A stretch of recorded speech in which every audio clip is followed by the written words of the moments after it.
Okay, let's start with the last topic of your syllabus, language. Note-taking is a study skill that facilitates listening comprehension. It involves the process of gathering what is heard and storing it in an organized form for easy retrieval when required. So the primary duty of any student, whenever he or she is listening to any lecture or any conference, is that they should develop the habit of note-making. Okay, and what are the techniques used in note making, we will be discussing here. Note making facilitates reading comprehension. It involves organizing what has been read for easy to retrieval or recall when required. See, human memory is very short. Okay, let's say you would have listened to one particular lecture today, and if questions are asked about it 1 week later, you will not be in a position to answer. So if you develop the habit of jotting down points and making notes, you can retrieve the information and you can recall as and when required.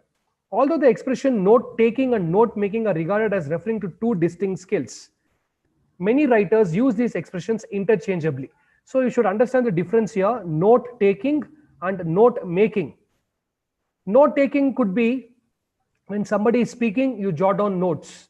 Note making, when you read something, you crystallize that information in a tabular format or in a flow chart. That is note making when you are reading it. Note taking usually happens when you listen, but however, some speakers use it interchangeably.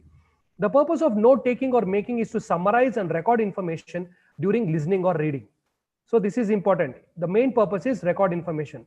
The great challenge in taking notes is to condense the speaker's or writer's thoughts in your own words without distorting the original thinking. This is very much important.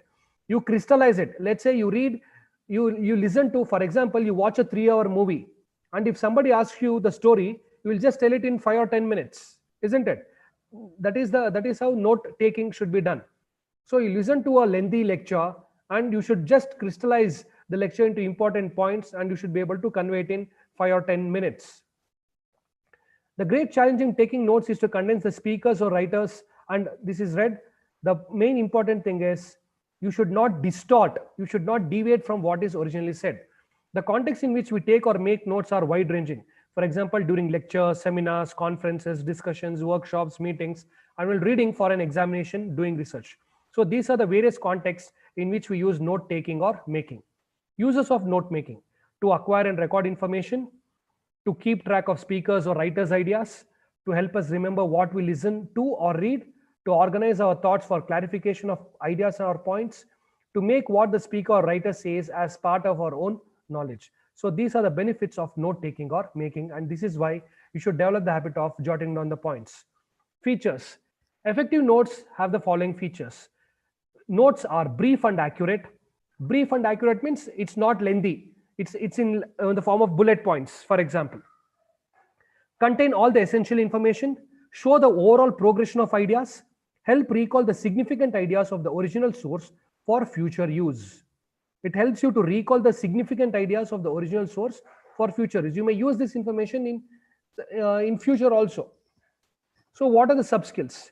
Note taking or making activity requires us to cultivate the following sub skills. The ability to distinguish between the main points and the sub points. This is very much important. When you read a paragraph, the first sentence will be talking about the main point, and the subsequent lines or sentences will be talking about the sub points. So when you crystallize it, you have to differentiate between main points and sub points, because you can't memorize a paragraph in its own form. The ability to differentiate the essential from the inessential information, for example, digressions, repetitions, etc. See, the same thing you do in precise writing or concise writing also. When you precise to 1/3 of the original content, you just use the important points. You avoid repetitions and examples also. The ability to use shortening devices like the mathematical symbols, abbreviations. Okay, use short forms. Then method. There is no single method of note making. Various methods like linear notes. Linear notes means one point below the other. Tree diagram means I think you know the tree diagram in the form of a tree. Okay, by using arrow marks, you will use points. Flow charts, one below the other. Mind maps, brain mapping, and different types of lists, tables, diagrams are followed depending on the nature of the material. Care should be taken to make any representation precise and at the same time intelligible. This is very much important. It should be precise and intelligible means it should be short and crisp. People should be able to understand what it is. The method followed should serve the purpose intended. That is, it example, there is no need to show statistical table when no statistics are given. Again, it should be relevant to the context. Simply unnecessarily for a literature topic, you should not have a data collection kind of thing. There should be no room for confusion or ambiguity when the notes are referred to or at some later date. And it should not be ambiguous. It should give clear and complete information.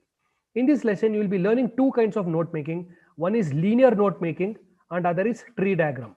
See, it's an activity based topic.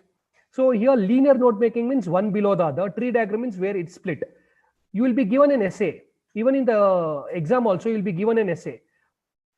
Okay, for this essay, this is the example for linear note making.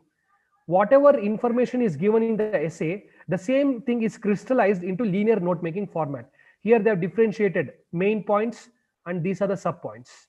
And these are all main points and these are the sub points. And this is a tree diagram. The same, for the same essay information, this is how the tree diagram is given. Okay. Then this is the next essay on computers. So these are all, you have to do it. Computers, honeybee, Indian Railways, Great Wall of China. I will assign these topics to you people. You for different groups. Human heart, how children fail. Okay. So here pick an essay on a short story from your textbook and make linear notes as well as diagrammatic notes for the same. So this is all about note making. Okay. Now I will give you some assignments.